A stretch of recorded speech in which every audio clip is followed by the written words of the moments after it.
বিয়ের ঠিক পরেই বৌমাকে শোনাচ্ছেন, আমার বাড়িতে গান বাজনা চলে না, আমার বাড়ির বউ ঘুঙুর পরে নাচবে সেটা চলবে না, আমার বাড়ির বউ চাকরি করবে না, আমার বাড়িতে কেবলমাত্র শাড়িই পরতে হবে, আমার বাড়ি আমার অর্ডারে চলে, আমার বাড়িতে যখন ইচ্ছা তখন বাইরে বেরানো চলে না, আমার বাড়িতে পাড়া প্রতিবেশীর সঙ্গে বেশি গল্পগুজব বরদাস্ত করব না, আমরা যেটা করে এসেছি তোমাকেও সেটা করতে হবে, আমরা এর থেকেও খারাপ অবস্থায় ছিলাম, তুমি অনেক বেশি ভাগ্যবতী, তাই যেটা পেয়েছো সেটাই সোনামুখ করে মানিয়ে নাও।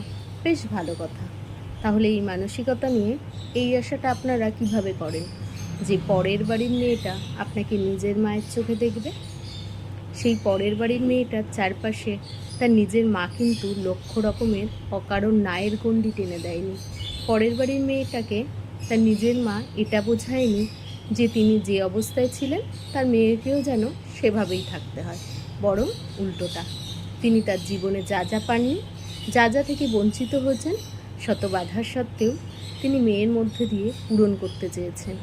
কিছু ক্ষেত্রে হয়তোবা পূরণ করেছেনও। কয়েক যুগ একটা বাড়িতে কাটিয়ে এসে একটা বাড়ির নিয়মকানুন দেখে অভ্যস্ত হওয়ার পর একটা মেয়ে যখন সম্পূর্ণ অপরিচিত মানুষদের কাছে নতুন জায়গায় আসছে, প্রথমেই যদি নায়ের ভার চাপিয়ে দেওয়া হয়, সম্পর্কটা কি আদৌ ইতিবাচক তৈরি হবে? আপনি বয়োজ্যেষ্ঠ, আপনি আগে মা হয়ে ওঠার চেষ্টা করে দেখুন না। কথায় বলে কুসন্তান যদিও হয়, কুমাতা কদাপি নয়। পারবেন এতটা উদার মনে নিঃস্বার্থ মা হয়ে উঠতে? যদি পারেন, নিশ্চিত মেয়েটাও আপনাকে সত্যি একদিন মা বলেই মনে করবে।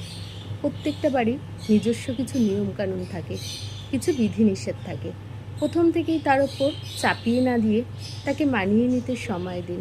কেন এই নিষেধাজ্ঞা, কেন এই না বলা, তার গুরুত্ব, প্রয়োজনীয়তা তাকে মায়ের মতো করেই বোঝান। ক্লকওয়াইজ একটা জীবন অ্যান্টি ক্লকওয়াইজ হতে যে সময় লাগে, সেই ধৈর্যটা ধরুন। আপনারা তার প্রতি কতটা কনসার্ন তাকে উপলব্ধি করার স্পেস দিন। মেয়েটা পরিণত বয়সে আপনার বাড়িতে এসেছে। এই বয়সে শাসন করা যায় না, আর শাসন করে কোনো সম্পর্ককে বশ করা যায় না। বরং কাছে টেনে নিয়ে ভালোবেসে বোঝান যে আপনারা তার ভালো চান। আমার বাড়ির বউ বলে যে অধিকারটা ফলাচ্ছেন, ঠিক ততটাই স্নেহ এবং ভালোবাসা ফিরিয়ে দিন। একটা বাড়ি ছেড়ে এসে কোনো মেয়ে এরকম বাড়ি পেয়েও তার স্বেচ্ছাচারিতা চালাবে বলে মনে হয় না। আর যদি সত্যিই পরের বাড়ি মেয়ে মনে করেন, ছেলেকে আপন করে পর করে দিয়েছে বলে বিরোধী পক্ষ মনে করেন, তাহলে মেয়েটিও আপনাকে পরের বাড়ির মেয়েই মনে করবে। কারণ সংসারে অধিকার এবং অনধিকারের প্রশ্নে আপনার এবং সেই মেয়েটির অবস্থান একই।